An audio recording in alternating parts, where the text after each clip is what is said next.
नमस्कार दोस्तों, स्वागत है आपका मेरे चैनल में। तो जैसा कि आप सभी को पता है कि आज है महाशिवरात्रि और है हमारे भोलेनाथ का आज दिन है। महाशिवरात्रि का दिन है, भोलेनाथ का दिन है, माता पार्वती का दिन है, गणेश जी का दिन है, कार्तिकेय का दिन है, सभी का दिन है। तो मेरे पूरे परिवार की तरफ से आप लोगों को महाशिवरात्रि की बहुत बहुत बधाइयाँ। तो जैसा कि आज महाशिवरात्रि है, मैंने बताया और सभी को पता भी है, तो मैं आज सुनाने जा रही हूँ महाशिवरात्रि की थोड़ा थोड़ा पूजा विधि, जो जो मुझे मतलब जो जो मैं जानती हूँ आप लोगों को, और थोड़ा बहुत महाशिवरात्रि की कथा मैं आप लोगों को बताना चाहती हूँ। तो आप लोग मेरे चैनल में नए हैं तो मेरे चैनल को सब्सक्राइब कर दीजिए और कमेंट करके ज़रूर बताएं कि आपको मेरी पूजा विधि एवं कथा कैसी लगी। तो हम अब शुरू करते हैं अपनी महाशिवरात्रि की व्रत कथा आरंभ। फाल्गुन मास के कृष्ण पक्ष की चतुर्दशी के दिन महाशिवरात्रि का व्रत मनाया जाता है। ऐसा माना जाता है कि इसी दिन माता पार्वती और भगवान भोलेनाथ का विवाह हुआ था, और एक मत के अनुसार ऐसा भी माना जाता है कि इसी दिन समुद्र मंथन के समय जो कालकूट नाम का विष निकला था वो भगवान शिव ने ग्रहण किया था।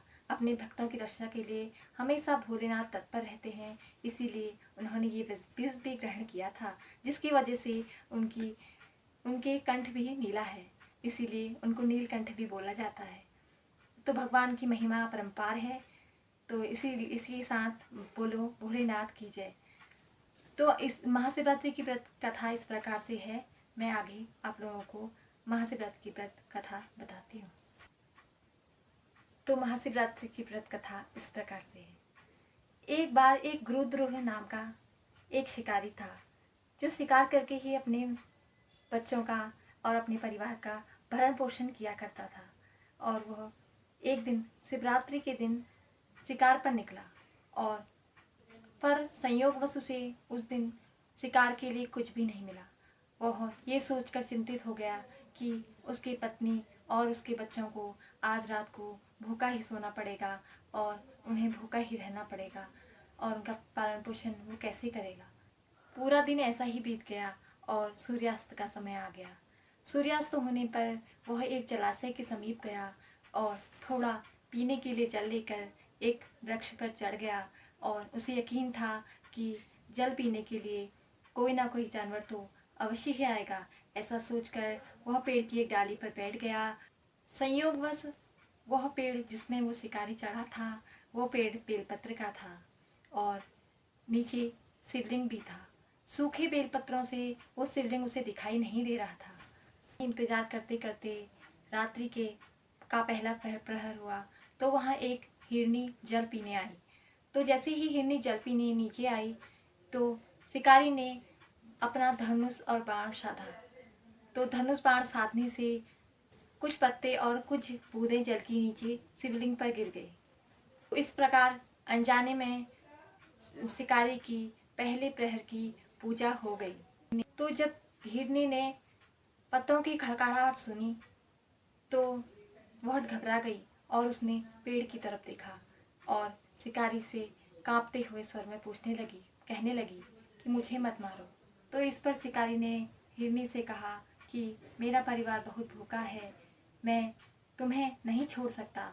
तो हिरनी ने कुछ थोड़ा देर सोचकर कहा कि मैं अपने बच्चों को, अपने स्वामी को छोड़कर आती हूँ और उसके बाद आपके ही पास आऊँगी, उसके बाद आप मुझे मार लेना। की बात पर विश्वास नहीं हो रहा था।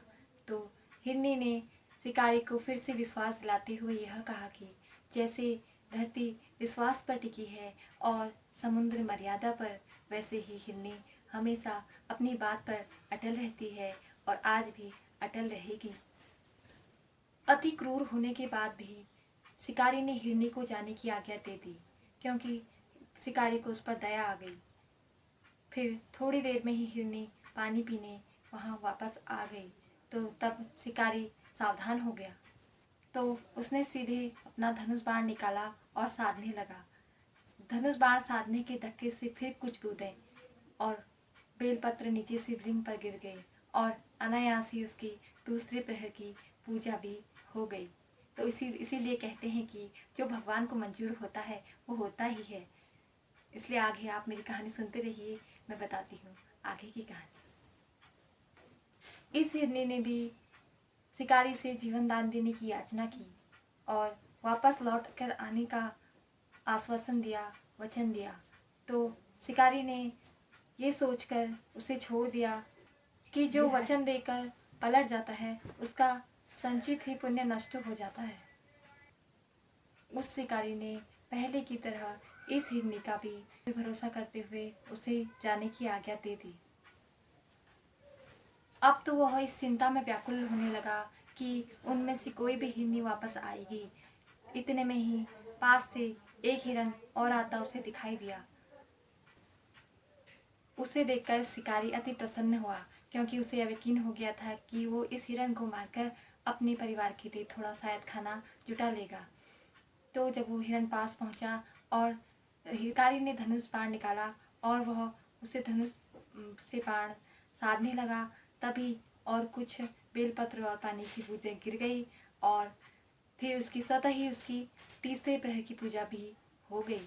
लेकिन पत्तों के गिरने की आवाज़ से हिरन सावधान हो गया। उसने पेड़ की ओर को देखा और शिकारी से पूछा, तुम क्या करना चाहते हो? शिकारी ने कहा कि मैं तुम्हारा वध कर कर अपने कुटुंब का पेट भरूंगा और तुम्हें मार दूंगा। वह मृग प्रसन्न हो गया और कहने लगा कि मैं धन्य हूँ कि मेरा शरीर किसी के काम आए और मेरे शरीर से किसी का पेट, किसी का भरण पोषण हो। पर उसने शिकारी से कहा कि अभी मुझे मत मारो, मुझे थोड़ी देर के लिए जाने की आज्ञा दे दो, ताकि मैं अपने बच्चों को सौंप कर फिर लौटकर वापस आऊं और फिर आप मेरा वध कर लेना। मैं तब तक सभी को, अपने परिवार वालों को ढांढस बंधाकर आता हूँ और उन्हें ये सब वार्ता बताकर आता हूँ। तब तक के लिए मुझे आप आज्ञा दीजिए। शिकारी का हृदय उसके पाप पुंज नष्ट हो जाने के कारण अब तक शुद्ध हो गया था, इसलिए वह उस हिरन से विनयपूर्वक बोला, जो हिरन अब तक यहाँ आए थे यही कहकर वापस चले गए, अगर तुम भी वापस नहीं आए तो मैं अपने परिवार का पालन पोषण कैसे करूँगा? उनका आज रात का खाना, उनका पेट मैं कैसे भरूँगा? तो अब हिरन ने उसे अपने सत्य बोलने का भरोसा दिलवाया कि उसने कहा कि अगर वह वापस नहीं लौट कर आया तो उसे वह पाप लगे जो दूसरों को धोखा देने पर लगा करता है। जो लोग सामर्थ्य होने पर भी दूसरों का उपकार नहीं किया करते, उन्हें अवश्य ही पाप की प्राप्ति होती है, उन्हें कभी भी पुण्य की प्राप्ति नहीं होती। ऐसा कहकर हिरन ने शिकारी को आश्वासन दिला दिया। तो शिकारी ने उसे भी यह कहकर जाने दिया कि शीघ्र लौट आना।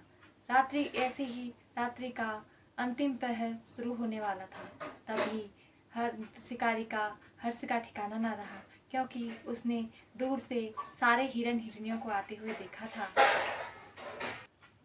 उन्हें देखते ही शिकारी ने अपने धनुष पर बाण रखा और धनुष चलाने ही लगा कि पहले की तरह ही कुछ बेलपत्र और पानी की बूंदें फिर से शिवलिंग पर चढ़ गई और रात्रि के अंतिम प्रहर की पूजा भी संपन्न हो गई।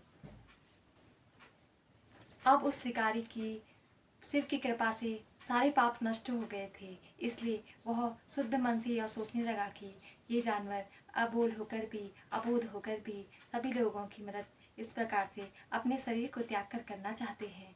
तब शिकारी सोचने लगा कि धिक्कार है उसके इस मनुष्य जीवन पर, जो ऐसे कुकृत्य कर कर जानवरों को मारकर अपने बच्चों का पालन पोषण करता है और ऐसे कुकृत्य वो करता है।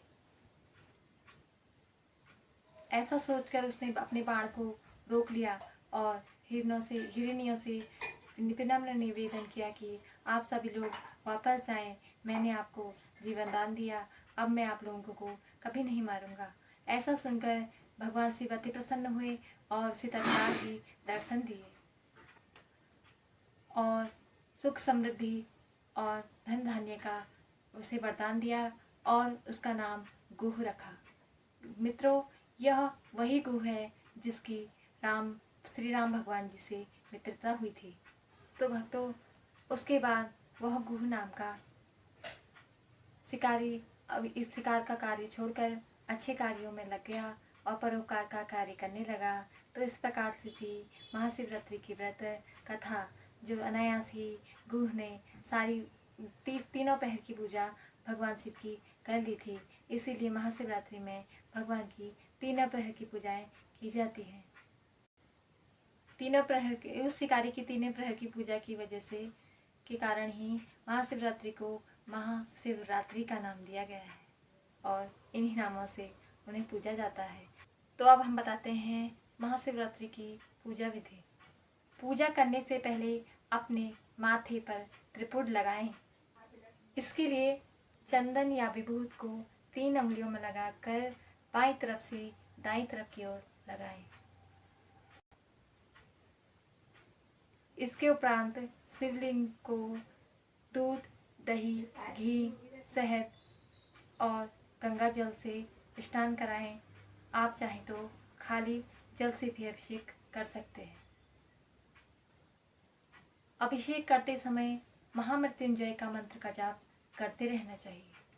पूजा करते समय बेलपत्र, धतूरे का फूल, भांग, चावल, भांग और इत्र का अभिषेक जरूर कीजिए।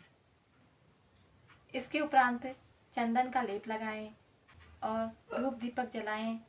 शिव के मंत्रों का जाप करें और शिव चालीसा अवश्य पढ़ें। भगवान शिव को खीर और फलों का भोग लगाएं और संभव हो तो रात्रि भर जागरण करें और भजन कीर्तन करें।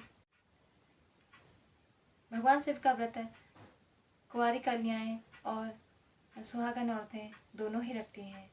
कुंवारी कन्याएं अपने योग्य वर की कामना के लिए और सुहागन स्त्रियां अपने सुहाग की सलामती और सुख समृद्धि के लिए की कामना करते हुए इस व्रत को करती हैं। और भगवान शिव हमेशा अपने भक्तों की पुकार हमेशा सुनते हैं और उनकी कामना हमेशा पूर्ण करते हैं।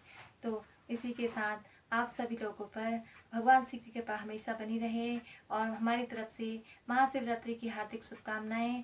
इसी के साथ हमारी कथा एवं पूजा विधि समाप्त होती है। आप लोगों को हमारी कथा एवं पूजा विधि कैसी लगी कमेंट करके ज़रूर बताएं। और आपसे तहे दिल से मैं ये कहना चाहती हूँ कि इसमें कोई भी गलतियाँ हुई हों तो हम हाथ जोड़कर क्षमा प्रार्थी हैं।